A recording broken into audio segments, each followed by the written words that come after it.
Hey everyone! So, anime figures. They're the godly plastic idols that are worshipped around the world by anime fans. And pre-order videos are that yearly tradition that every anime figure content creator is just dying to make. So what does this have to do with me? Okay, I do admit that I simp over pieces of plastic.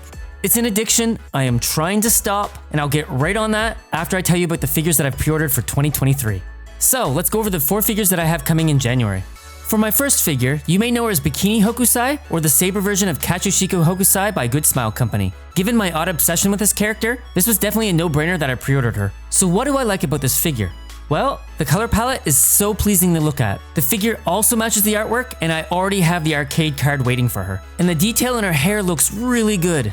Now what I'm worried about with this figure is the hair detail in the final product is not going to be as crisp as it is in the promotionals, and that the hair will look dull plastic and lack depth in person. But I feel that the rest of the figure will most likely turn out beautiful. Anyway, moving on to the next pre-order. Now my second figure is another Fate figure. It's the Samiramis luxury gift version by Fat Company. I do have to say that this figure looks amazing. It's based on the 3rd stage artwork, and I cannot praise it enough if it comes out looking like this. What I like about the figure is the level of detail in the outfit and the coloring. I really love gold on black, and I'm glad that the figure matches the artwork. What I'm worried about is it's Fat Company, and their quality tends to be hit or miss. They've burned me in the past, and I haven't flipped that coin yet to see whether it's going to be good or bad. Well, what I'm specifically worried about is the paintwork being sloppy around the gold trim, including the tiara.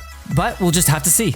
This third figure was a figure from my last year's pre-order video, and with some delays, she was pushed back to January. This is Neko from Union Creative, which is an original character by Neko. Now what I like about this figure is, well, it's another Neko girl in lingerie to go with my other Neko girls in lingerie. And I also like the creative design and the eye-catching pose. It's pretty hot. What I'm worried about is, it's Union Creative, which is also a very hit-or-miss manufacturer. And I'm worried about the white dress looking very plasticky or one-dimensional in color and texture. And I'm also worried that the hair shading may not look quite the same as it does in the promotional photos. And my last figure coming in January is the Asuka Pop-Up Parade.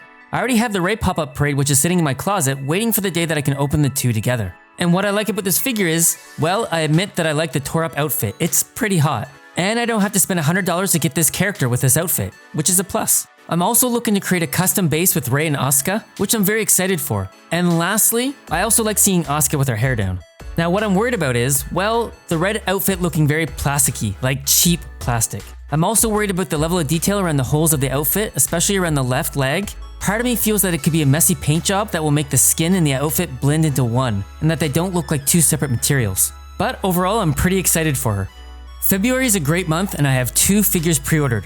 The first one being, yeah, I'm getting a second one. This time the Asuka Radio Eva version by HobbyMax. I did have her in my pre-order video last year, and she was supposed to come out in December, but it looks like they needed 2 more months to finish manufacturing her. And what I like about this Asuka figure is, the pose and the facial expression are just jaw-dropping, and the hair just kills it. I love figures with flowing hair. What I'm worried about is, well, I hate to say it, I'm not really worried about anything. I've got a good feeling on this one. As for my next February pre-order, well, we have another figure from the last year's pre-order list, and this is the Slander Samurai by Wing. This is an original character by the artist Neko, and he's done amazing artwork, and a lot of his artwork gets into figures. Now what I like about this figure is, well, the outfit.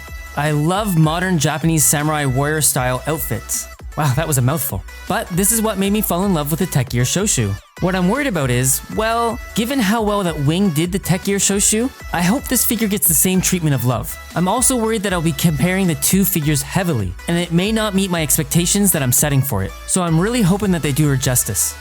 Now my next 2 pre-orders don't come out until June. I know it's a long wait, but when I have long waits, I tend to impulse buy. Hopefully I can hide my wallet for the next few months.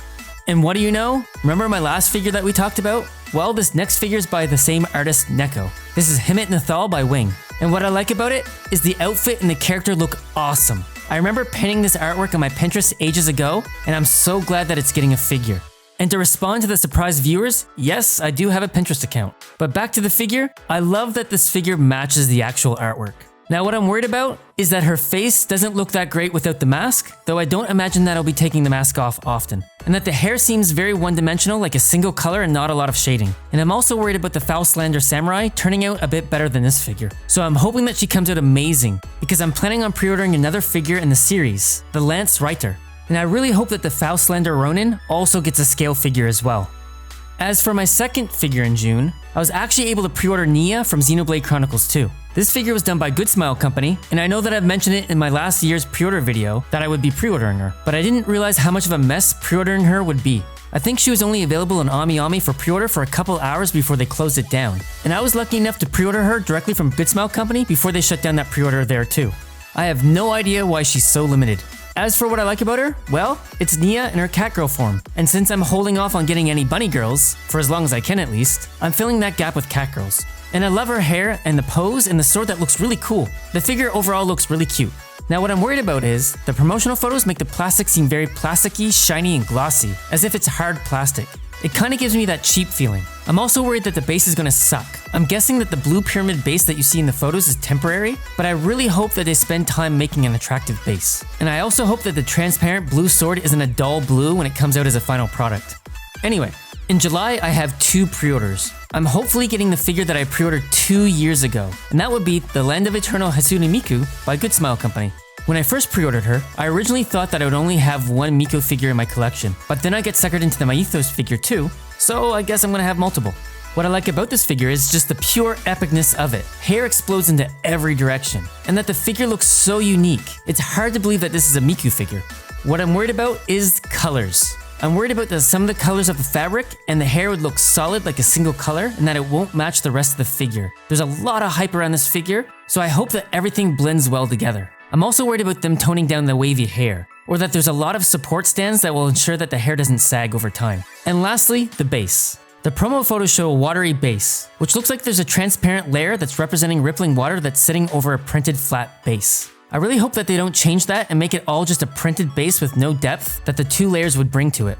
As for my next pre-order, who doesn't like a shirtless yet armored Gilgamesh? This one's done by Alter and I'm hesitantly excited for it. What I like about this figure? Well, the pose is awesome, and I love the flowing cape, the chain, and the base. What I'm worried about? Well, a bunch of things. I know that Alter does quality work. I have a lot of their figures, but I'm scared for this one. The chain looks cheap, and I'm worried about the base looking too glossy, and some people have called out concerns around the red tattoos on his chest not being symmetrical, and I just need to see it in person before I can judge how I feel about it.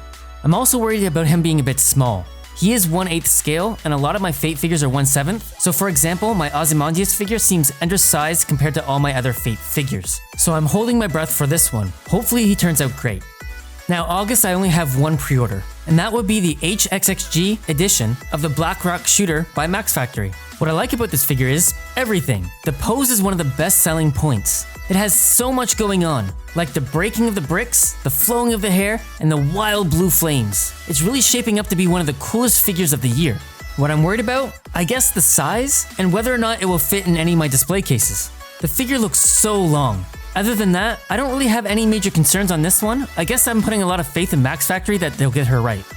Now we have to wait until October before we can get our hands on our next 2 pre-orders. And the first one being one of the coolest villains in manga, and that's Bondrewd from Made in Abyss. This figure is done by HxxG, and I'm so excited for this figure. What I like about the figure is, well, did you know that there's an LED in the helmet? That is so awesome. And then the backpack opens up, and the base is small yet great. And of course, the Bondrewd pose is the icing on the cake. What I'm worried about is, well, HxxG makes really good figures. I think my only real concern is the figure itself is very black and gray, and this is no fault of the manufacturer. I'll just have to see if it blends into the background next to all my colorful figures. As for my second October pre-order, it's Mikasa from Steins Gate. This figure is done by Good Smile Company, and when they announced it, it stirred up quite the buzz around the community. What I like about the figure is, well, the base. It looks insane. It was definitely an instant pre-order for me because of the base. What I'm worried about? Well, the base, and it not living up to the promotional photos that we've seen. And I'm also worried about the minor details of the outfit looking low quality compared to the rest of the figure, such as the shirt collar and the jacket cuffs. Personally though, I think this is going to be the best looking Mikasa figure so far, so I really hope that she comes out as expected.